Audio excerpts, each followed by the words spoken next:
to sunny Cumbria and the beautiful Dovenby Hall estate. Now, you might be thinking pole position has gone all Antiques Roadshow or location, location, location. But no, this is the headquarters of M Sport. Now, I'm going to take you on a little factory tour to show you how and where they make the World Rally cars for the M Sport World Rally team and where they make the Bentley Continental GT3 cars. The unique thing about M Sport is that its headquarters is an old gentry house. Now, the layout inside is pretty much the same as though a family would be living here, but the team now use these rooms as meeting rooms, and this one is a particular favourite of mine. This is no ordinary meeting room. Look at all the trophies, so many that the team have acquired over the years. My particular favourite, though, has to be this little cute fellow down here, a Kiwi from the New Zealand Rally. What an amazing trophy, so many all around the room. And I mentioned that this is a country house. These photos are incredible. Malcolm Wilson, the team principal, bought Dovenby Hall back in 1998, but it took 2 years before it was ready for the team to move in. Look here, you can see it was an old mental hospital, completely different colours, very, very poor quality. The building had really fallen into rack and ruin. So the team moved in 2000. This is the old part of the building, but of course there's a new part, and I'm going to go and see all the different departments. The workshop, look at this, it's an absolute hive of activity. There's only a week until Wales Rally GB, and there are, I think, about 18 cars in here. Okay, they're not all rally cars. These ones here are, though. We've got Graham Swan competing in the Wales Rally GB for 2014. We've got all these different cars. We've got a special livery here that will be unveiled later this week. We're getting a sneak preview. And we've got Robert Kubica's car. So many World Rally cars to get ready for next week's rally. Here we've also got R5s and we've got Bentleys down there, the Bentley Continental GT3 car that they produce here at M Sport. These World Rally cars look like they're all put together, but so many pieces go into making one World Rally car, so it's time to get technical. The first part in the technical process happens here in the shell shop. They first take a road car chassis, they strip it right down so it's as light as possible, then they add in a roll cage, modify the suspension points, and then it's off to the paint shop before it heads back to the workshop. Now we've got all the outside bits covered, I think it's time to check out what goes on under the bonnet. We're talking about the engine. So I thought the first place to start would be the engine department, but on my way there I have stumbled across these cheeky Bentleys, the Bentley Continental GT3 cars. They are looking pretty slick, they're almost ready to go out to the customers. My favourite part has to be the front splitter, all in carbon fibre. I think they're pretty cheeky. A nice little detour on the way to the engines. Now, obviously an engine doesn't just drop out of the sky, it's got to be manufactured somewhere. So I've come into the machine shop and Ian is going to show me what they do with the engine block. Why is it on there? We get it as a full cast engine block, and we have to do all the lightweighting, and certain holes need drilled, certain parts need took out, and this is the second op. So it was up on its side at first, and now everything's been machined and it's ready for the second op now. So what will happen in the second op? Talk me through. Just basically the same as the first op, except for obviously when it's bolted on there you can't get to that face. So it's more lightweighting, really. So shall we close it up and let it do its stuff? Right away.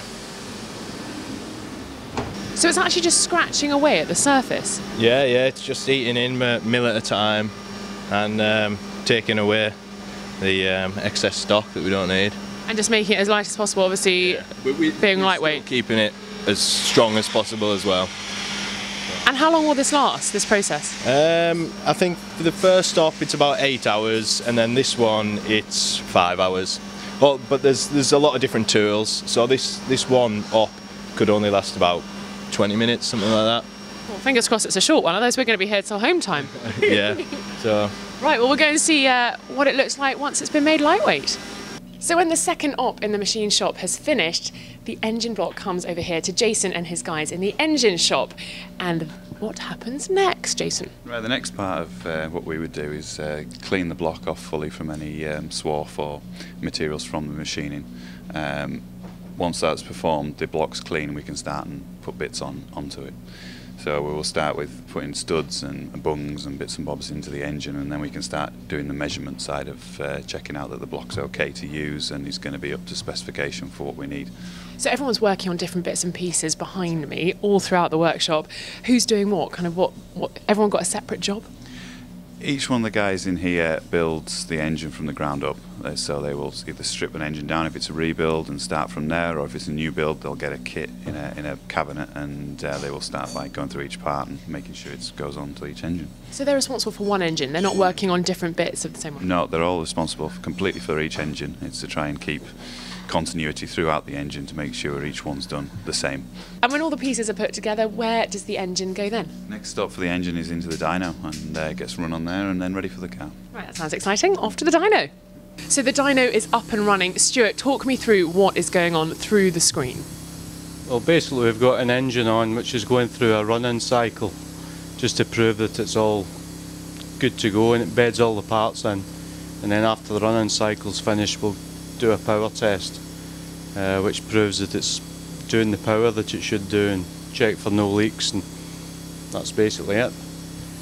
And once that's done, it goes back out to the workshop?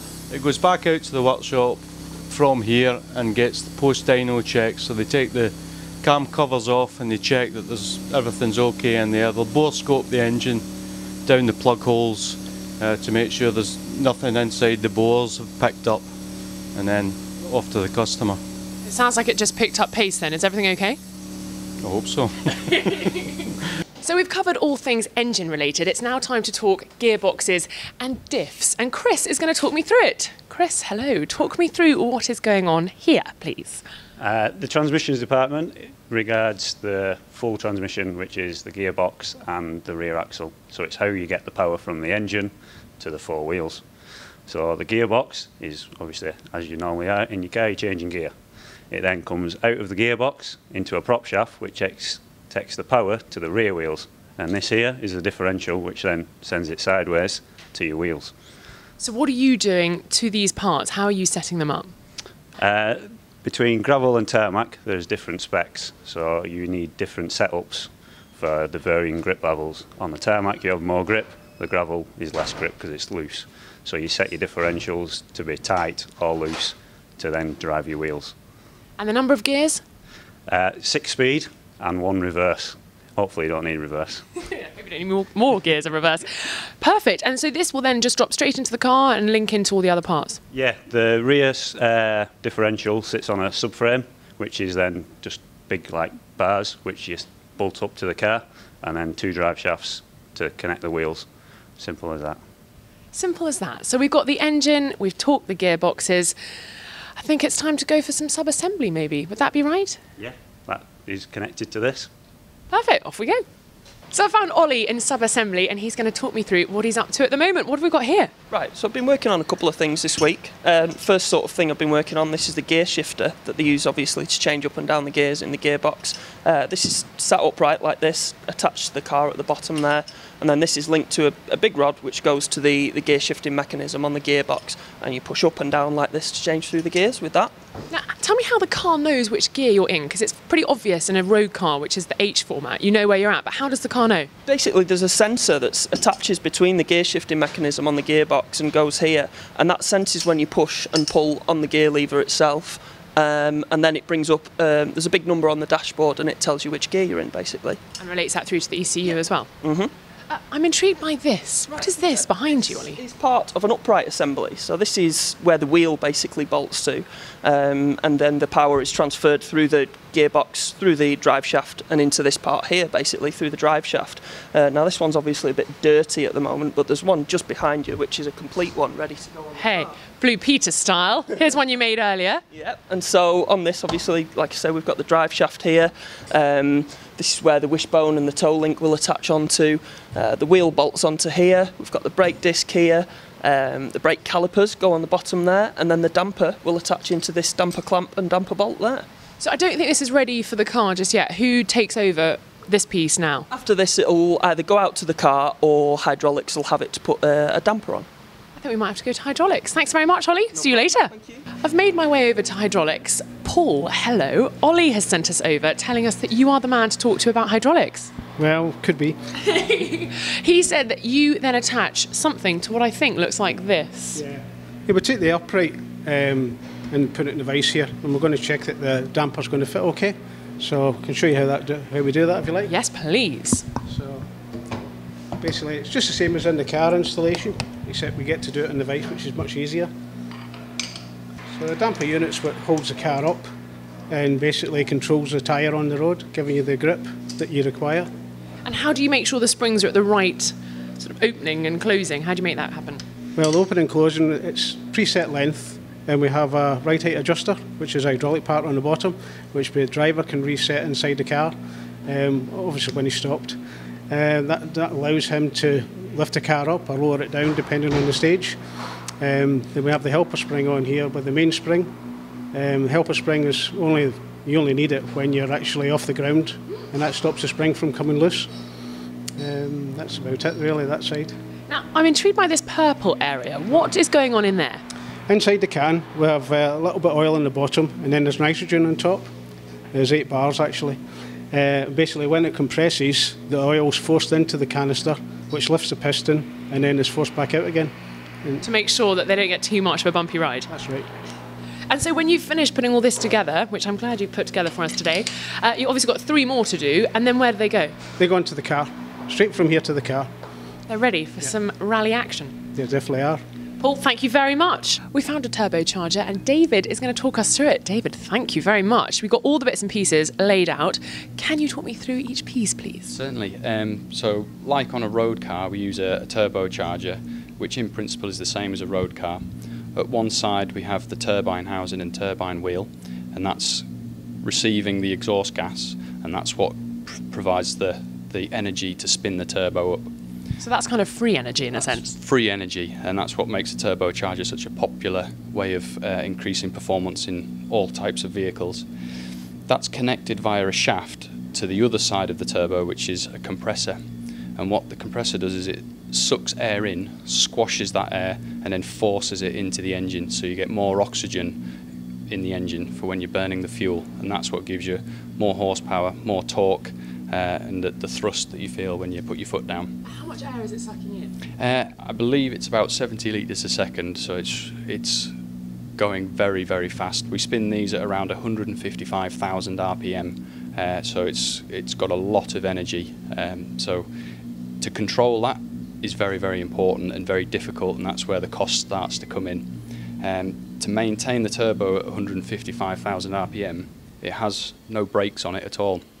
So to do that, we've got these mechanical valves which will divert gas either away from the turbo or recirculate unused gas around the system, and that maintains the turbo at 155,000 RPM. So even when the driver comes off the throttle, the engine then goes into a retarded ignition, so that fuel continues to be burnt, the engine's ECU takes over, keeps the engine running, keeps producing exhaust gas, so that when the driver decides, I do want some power now, puts his foot down, the turbo is still running at 155,000 RPM, and it's still forcing lots of oxygen into the engine, so you get instant acceleration. Even more power and continuing to burn fuel. Oh yes. Oh, it's an expensive sport, this rallying. It is. So all these components, they're being pushed to their absolute limit. They're running at close to 1,000 degrees and running at full speed for the whole duration of a stage through this anti-lag system. So yeah, they get a hard time and it keeps us very busy. And there are 13 rounds to the championship, so how often do you change a turbocharger? Well, for each turbo we rebuild them, we don't scrap them, and we rebuild them every 2 rallies. So we get about 1,000 kilometres out of them. On the test car we can get about 2,000 kilometres out of them, but for the events we want maximum reliability, because all of these components, you know, they're being pushed very, very hard. Yeah, we want reliability. Reliability means points, and that means prizes. Well, thank you so much for showing us through the turbocharger. No problem, thank you. Perfect. So we've been to the shell shop, we've seen the engines, we've seen the gearboxes, hydraulics, the turbocharger, and last on our tour of M Sport, we're in the electrics department. Hello, Simon. Hiya. Now, we've got an R5 wiring loom up here on the board. Yep. Would you be able to talk me through it from the back to the front, please? Yeah, well, basically, we've got this bench set up to like be able to test the different harnesses on the car. And we've got things like we've got the rear lights here leading all the way through to the headlights lamp bod, and we can control them through the switch panel, and then through the switch panels on the steering wheel too. So like say, I know it's something a bit simple, but we can check things like the indicators here. Oh, I love that. Yeah. Turning right. Yeah. Turning left.